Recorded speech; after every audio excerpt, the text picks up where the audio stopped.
Alright, what up people? So I'm going to show you my way of splicing two different spools of filament together. This is going to be using 1.75 millimeter TPU, and I'm going to be combining two of the same type of filament together, but you can mix and match. I've done so in the past. So things I'm using here. So I have an old filament dryer here. It doesn't need to be functional. I'm just using it for the bearings on the bottom so it can spin freely.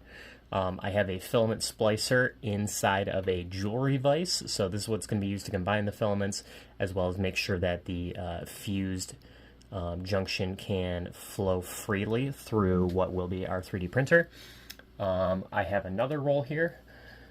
This is going to be the winding roll, which I have 4 pieces of shipping tape on, and then that is going to be attached to this hole saw, which is mounted backwards on my drill.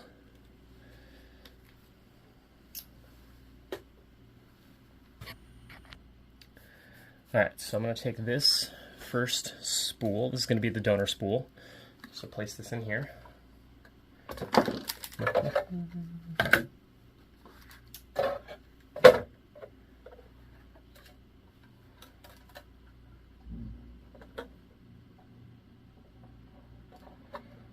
And I'm also going to cut this end so it's flat. So it's going to be flush with the other one. And then I'm going to put that in one end of the filament splicer.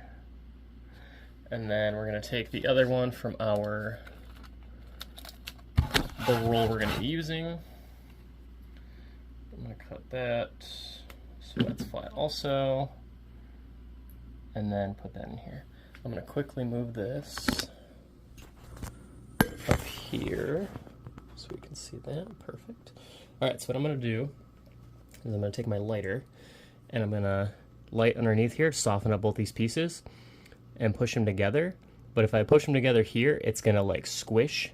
So what I want to try and do is get them into here and then squish here and then make sure it can flow through freely. So that's what I'm going to try and do right now. Don't get too close, just enough to soften it. Push it in there. Sometimes there'll be a little bit of excess, that's fine, we can get that off later, but then once you get it in there, you just want to push. And then there's a little bit of excess there, which may or may not be attached.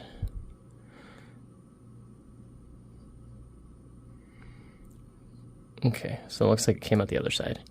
So we can just pull this off and cut it.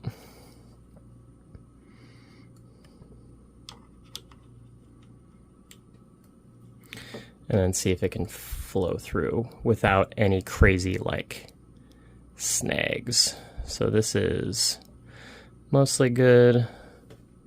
Trim it up just a little bit more.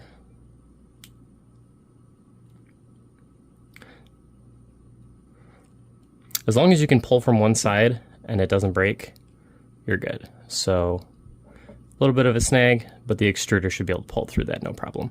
If it gets stuck and will not pull, your print will fail because the material will not be able to get to your printer. So that's good. The only other thing, I have one of these like filament dust collectors.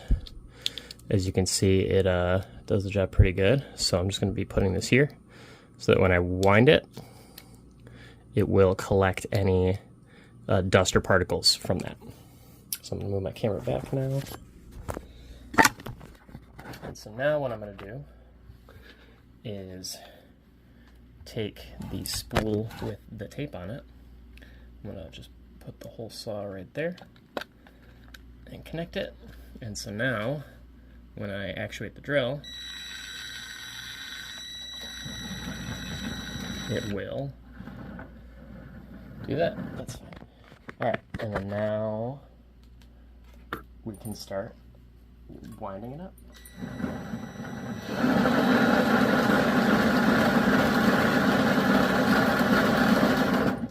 That's all there is to it.